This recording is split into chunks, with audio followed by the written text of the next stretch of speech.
Ibu, bapak, saudari, saudara, para suster, para bruder, dan adik-adik yang dicintai Tuhan. Semoga Tuhan menganugerahkan damai sejahtera kepada kita semua.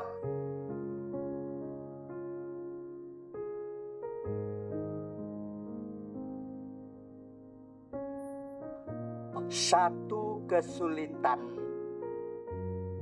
jika dibesar-besarkan akan melahirkan atau mendatangkan kesulitan yang baru.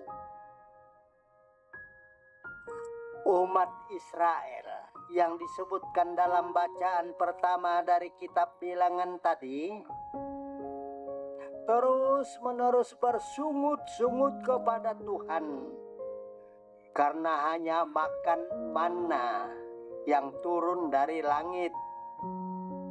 Bosan itu saja dan terasa hambar.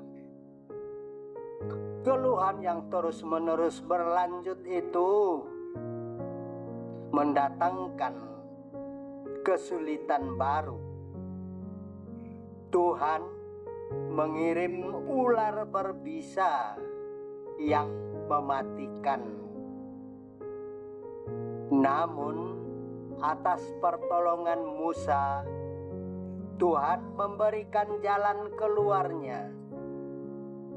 Tuhan memerintahkan Musa membuat patung ular dari tembaga dan menggantungkannya pada sebuah tiang, sehingga setiap orang yang dipatuk ular berbisa itu memandang ular tembaga itu menjadi sembuh. Dalam bacaan kedua kita mendengar Rasul Paulus mengingatkan umat di Filipi tentang kerendahan hati Yesus. Meskipun Yesus Kristus itu adalah Putera Allah dan setara dengan Allah, namun ia tidak mempertahankan keilahiannya sebagai sesuatu yang harus diamankan. Sebaliknya, dia mengosongkan diri dari keilahiannya, menjadi manusia dan taat sepenuhnya kepada kehendak Allah, bahkan sampai mati di kayu salib. Kemudian Paulus menyebutkan, karena itu akhirnya Allah meninggikan Yesus sehingga ia diakui sebagai Tuhan oleh seluruh ciptaan. Umat beriman yang dikasihi Tuhan Yesus, Yohanes menjelaskan dalam bacaan Injil yang kita dengar tadi bahwa Anak Manusia, yaitu Yesus Kristus, turun dari surga dan kemudian dinaikkan di kayu salib untuk satu tujuan utama, ialah menyelamatkan manusia. Yohanes menulis, karena begitu besar kasih Allah akan dunia ini, sehingga ia telah mengaruniakan anaknya yang tunggal, supaya setiap orang yang percaya kepadanya tidak binasa, melainkan beroleh hidup yang kekal.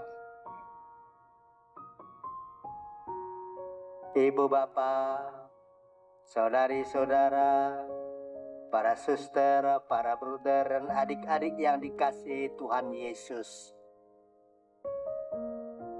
apa yang membantu Anda atau mempermudah Anda untuk senantiasa mengingat Tuhan dalam hidup sehari-hari. Doa-doa yang diucapkan, oh bagus. Atau sakramen Ekaristi Maha Kudus yang kita sambut, mantap kalau begitu. Tetapi pada umumnya orang sangat tertolong untuk senantiasa mengingat Tuhan dan merasa amat dekat dengan Tuhan karena salib. Setiap kali memandang salib yang digantung di kamar pribadi atau di ruang keluarga, salib itu membantu kita mengingat Tuhan dan melihat Tuhan begitu dekat dengan kita. Apalagi kalau salib itu dijadikan kalung, digantungkan di leher, dan menempel di dada.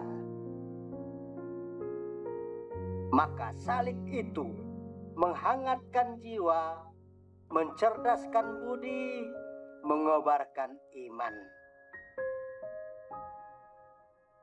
Umat beriman yang dikasihi Tuhan Yesus Kristus, perayaan liturgi hari ini mengajak kita untuk memandang salib Yesus sebagai tanda keselamatan dan kemenangan. Sekarang makin umum atau makin menjadi suatu kebiasaan orang mengajak, ya mari kita membuat tanda kemenangan Kristus dalam nama Bapa dan Putra dan Roh Kudus. Amin.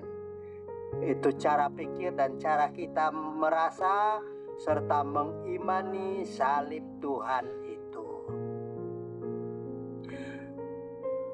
Pesta salib suci hari ini menjadi kesempatan bagi umat Katolik untuk memperdalam iman dan menghormati salib sebagai tanda kemenangan dan tanda keselamatan.